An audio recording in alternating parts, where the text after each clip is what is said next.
साथियों नमस्ते। 10/2/2025 को राज्य शिक्षा केंद्र द्वारा एक आदेश जारी किया गया है समस्त कलेक्टर और मुख्य पालन अधिकारी और आयुक्त को। साथियों इस आदेश में हम कुछ महत्वपूर्ण बिंदुओं पर चर्चा करेंगे और नवीन शैक्षणिक सत्र 2025-26 में नामांकन के संबंध में कुछ निर्देश हमें दिए गए। अब साथियों इसमें हमें नवीन शैक्षणिक सत्र जो हमारा 25-26 प्रारंभ हो रहा है, इसमें क्या क्या हमें दिशा निर्देश दिए गए हैं और हमें क्या क्या प्रक्रिया करना है हमारे शाला स्तर पर, और हमें नवीन शैक्षणिक सत्र 2025-26 को कैसे सफल बनाना है। साथियों चलते हैं और हम इसका कुछ महत्वपूर्ण बिंदुओं को समझने का प्रयास करते हैं। साथियों यहाँ प्रारंभिक एवं माध्यमिक शिक्षा के व्यापीकरण एवं मुख्य उद्देश्य 6 से 18 वर्ष के आयु के बच्चों के लिए कक्षा 1 से 12 तक 100% प्रवेश और उनकी गुणवत्ता शिक्षा सुनिश्चित करना है। साथियों हमें आरटी के तहत आरटी के तहत हमें 6 से 18 वर्ष के वायु के बच्चों को अनिवार्य शिक्षा अधिनियम के अंतर्गत हमें उनको शिक्षा प्रदान करनी है और कक्षा 1 से 12 के समस्त बच्चों को गुणवत्तापूर्वक शिक्षा हमें कैसे देना है, इसीलिए हमें क्या क्या प्रक्रिया करना है। साथियों 25-26 अप्रैल से प्रारंभ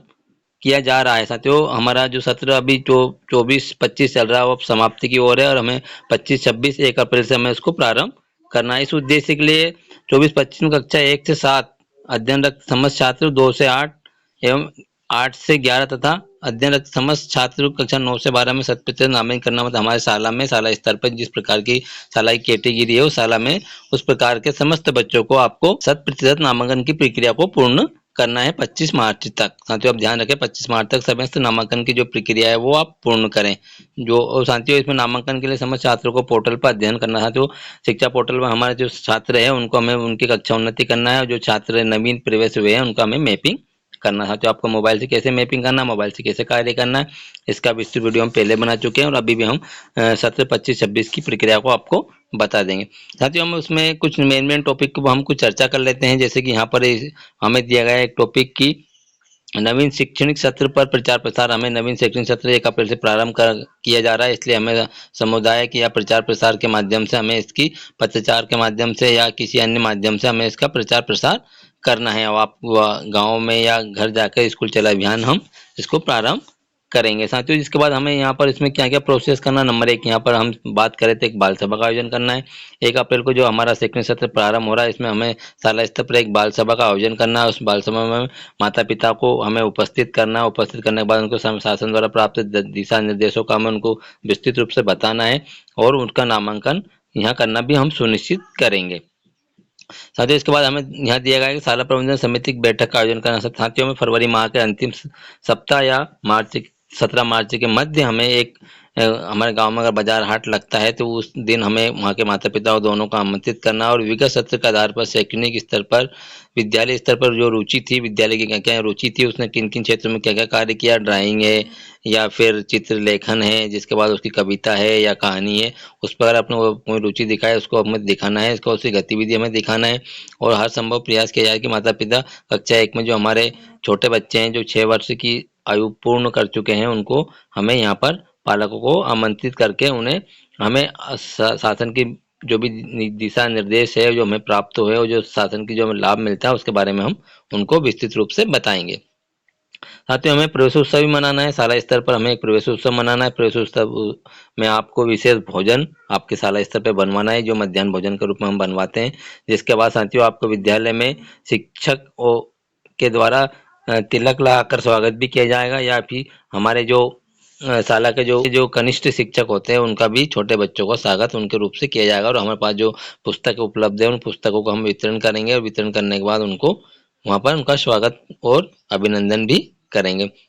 साथियों नामांकन के संबंध में कुछ निर्देश दिए गए, हमें थोड़ा इस पॉइंट को विशेष ध्यान रखना और इस पर हमें कार्य करना है। साथियों 6 वर्ष की आयु पूर्ण करने वाले बच्चों की हम कक्षा 1 में नामांकन करेंगे। मतलब स्थिति ये कि अगर आपका स्टूडेंट अगर आप 30 सितंबर की स्थिति में वो 6 वर्ष पूर्ण कर लेता है तो हम उसको मार्च अप्रैल में उसका हम अभी नवीन शैक्षणिक सत्र में हम उसका नामांकन सुनिश्चित करेंगे। पर साथियों ध्यान रखें कि आप उसका 30 दिसंबर की स्थिति तक उसका 6 वर्ष पूर्ण हो जाना चाहिए। आप यहाँ सुनिश्चित करें कि आपका नंबर की स्थिति में अपने पास है उसका 6 वर्ष पूर्ण हो जाए, क्योंकि साथियों हमें यहाँ पर यूडाइस और जिसके बाद हमें वेरीफाई करने में काफ़ी समस्या का सामना करना पड़ता है। उसकी आयु पूर्ण नहीं होती। साथियों आप उसका वायु का विशेष ध्यान रखें।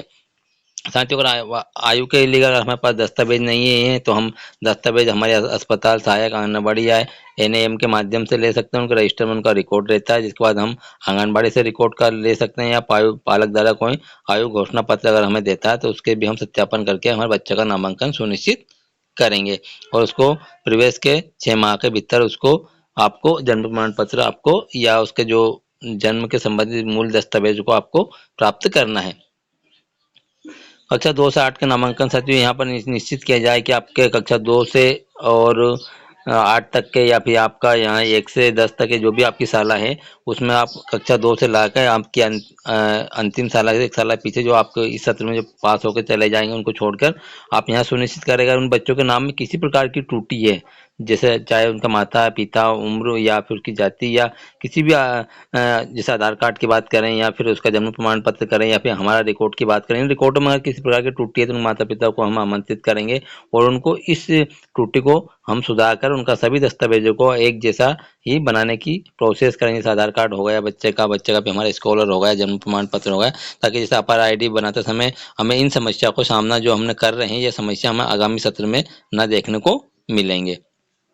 कक्षा 6 और 9 में प्रवेश साथियों कक्षा 6 में कक्षा जो जो साल कैचमेंट शाला वो यहाँ सुनिश्चित करे कि अपनी कैचमेंट शाला के अंतर्गत आने वाली जो छात्र है उन छात्रों का प्रवेश लेना सुनिश्चित करे। कोई छात्र अगर नवी हाई स्कूल है तो वो अपने 9th में 8वीं पास उत्तीर्ण अपनी कैचमेंट विद्यालय के पास से अपना बच्चों का डाटा संग्रहित करेंगे और उन सब बच्चों को यहाँ अपने शाला में प्रवेश दिलाना सुनिश्चित करें। कक्षा 6 से जो शाला प्रारंभ होती है या उनके यहाँ 6 से अदर स्कूल के बच्चे, अदर गाँव के बच्चे आते हैं, अदर वार्ड के बच्चे आते हैं, तो वो भी अपने में उन बच्चों का नामांकन कराना सुनिश्चित करें। तो सभी साला का दायित्व है कि वो अब एक दूसरे को जानकारी साझा करें और समय सीमा पर सभी बच्चों का नामांकन कराना सुनिश्चित करें।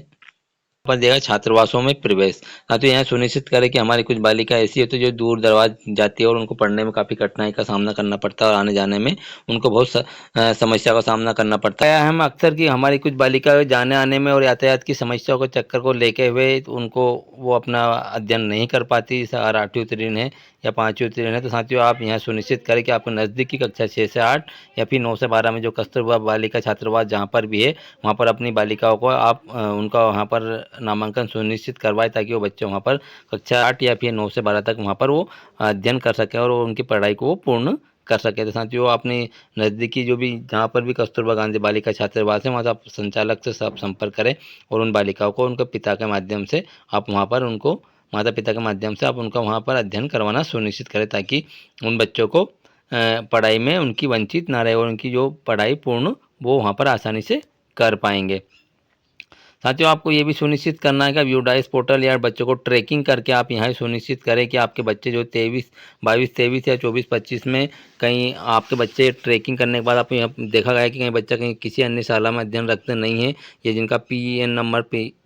परमानेंट एजुकेशन नंबर जारी हो चुका है, उन बच्चों अगर ड्रॉप बॉक्स में पढ़े तो उन बच्चों को भी आप कहीं ना कहीं चिन्हित करके उनका सर्वे करके उनको यहाँ मापदंड सभी प्रक्रिया को उनका सर्वे करके यहाँ देखें कि उन बच्चा कहाँ अध्ययन है तो उनका वहाँ पर भी नामांकन करवाना आप सुनिश्चित करें। जो बच्चे हमारे यहाँ शाला छोड़ के चले गए हैं या कहीं पलायन हो चुके हैं उन पलायन बच्चों को भी आप अधिकतम उनका भौतिक सत्यापन करें और आपने उन छात्रों को अगर वो अपने माता पिता के साथ पलायन हो चुके हैं और उनकी पढ़ाई अगर प्रभावित हो रही तो आप उनको भी बालिकाओं कस्तूरबा गांधी बालिका छात्रावास में उनका अध्ययन कराएं, ताकि उनको पलायन के रूप में रहेगा तो उनका एडमिशन भी बहुत जल्दी आसानी से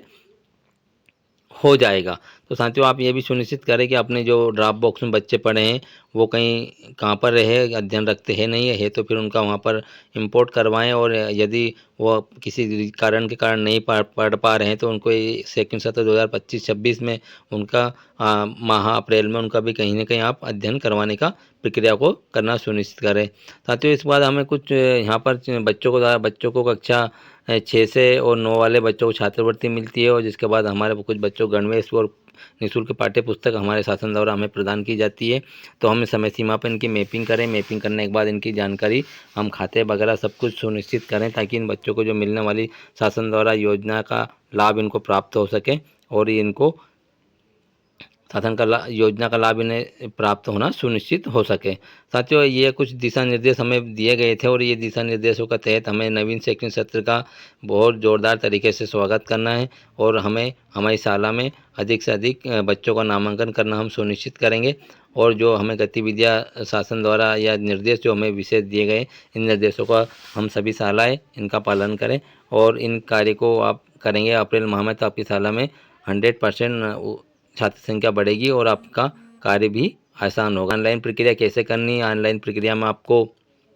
किन किन जैसे प्रोफाइल है, मैपिंग है, यूडाई से अपार है, इन सब चीज़ों के बारे में हम आपको विस्तृत वीडियो बना के देते आ रहे हैं और अभी भी नवीन शैक्षणिक सत्र में इसके बारे में हम आपको विस्तृत वीडियो बनाते जाएंगे। साथियों, इसकी हमारे व्हाट्सएप ग्रुप से जुड़ना चाहते हैं तो इसकी डिस्क्रिप्शन बॉक्स में लिंक दे रखी है। और साथियों, आप अगर हमारा चैनल आपने अभी तक सब्सक्राइब नहीं किया है तो प्लीज़ सब्सक्राइब करें, लाइक करें, कमेंट करें, शेयर करें और मिलते हैं साथियों नई वीडियो में नई जानकारी के साथ। जब तक सभी साथियों को नमस्ते, जय हिंद, धन्यवाद।